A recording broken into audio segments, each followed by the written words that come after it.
Update po tayo sa lagay ng panahon ngayong may bagyong Maymay. Makakausap po natin si Pag-asa Assistant Weather Services Chief Chris Perez. Magandang umaga at welcome sa Balitang Hali. Magandang umaga, Ms. Connie, at sa lahat po ng ating mga taga-subaybay. Sir Chris, tuluyan na hubang hihina at malulusaw ang bagyong Maymay?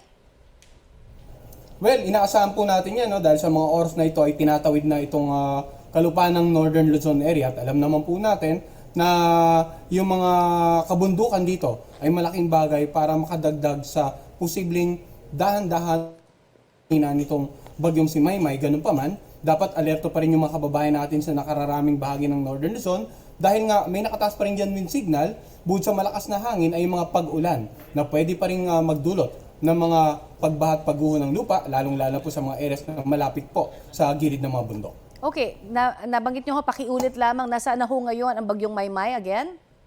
Well, kanina pong alas 10 ng umaga, ito ay nasa may bandang Tanudan, Kalinga, ang location, no? So nasa landmass na po, no? At inaasahan nga natin sa ating forecast track na posibleng ngayong araw ay makatawid na ito ng landmass ng Northern Luzon and possibly maging isang low pressure area na lamang kapag nandito na po sa bahagi ng Philippine Sea, sa kanlurang or silangang bahagi nga ng Northern Luzon area mamayang gabi.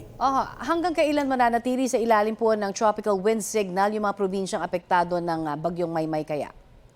Well, ang nakikita mo natin possibly ngayong araw ay meron pang wind signal number 1, pero baka mamayang hapon ay dahan-dahan pong mabawasan at mamayang gabi ay tuluyan ng mawala. Kasi ngayon nakikita natin ang posibilidad na tuluyang paghina nitong bagyong si Maymay habang tumatawid ng kalupaan ng Northern Luzon. Okay, what about yung habagat po? Yung effect nito mararamdaman pa rin ho ba at least dito sa NCR at mga kalapit po na mga lugar hanggang weekend?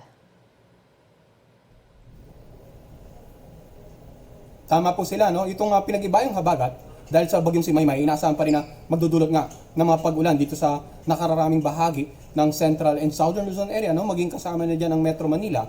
At bukod pa dyan, yung pinag-uusapan natin na bagamat inaasang magtuloy ang hihina ng bagyong si Maymay, posible namang itong bagyong may international name na Dolphin ang magpaibayo ng habagat sa mga susunod na araw. Ngayon parating na weekend, no? So, asahan po natin yung mga pag-ulan, lalong-lalo sa kanlurang bahagi nga ng Hilaga at Gitnang Luzon ay posibleng magtuloy-tuloy hanggang ngayon darating na weekend. Kaya ang tabayanan po ng mga kababayan natin, hindi lamang i-update natin sa bagyong si Maymay, kundi maging yung weather advisory natin patungkol sa dalang ulan nitong bagyong Maymay at ang pinag-iba yung habagat sa mga susunod na araw. Okay, ito pong bagyong Dolphin, international name po ito, no? May chance pa rin ho ba itong pumasok sa ating PAR, sir?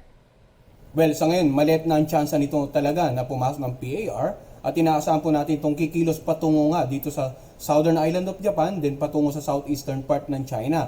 Pero yung pagkilos niyang yon over the next 2 to 3 days, very favorable para patuloy na pag-ibayuhin yung habagat. Kaya yung nabanggit ko nga kanina, yung possibility na kahit na totally maging low pressure area na lamang to si Maymay, rin po natin yung posibleng enhance sa bagat this time around dahil sa bagyong may international name na Dolphin ngayong darating po na weekend. Maasahan po natin na ito hong sinasabing paghatak po ng bagyong Dolphin sa habagat ay mas magiging malakas pa ho ba yung mga ulan pa rin natin? Kahit na wala pa rin talagang, sabi nyo nga, mahina, maliit yung posibilidad na ito'y pumasok sa ating Philippine Area of Responsibility.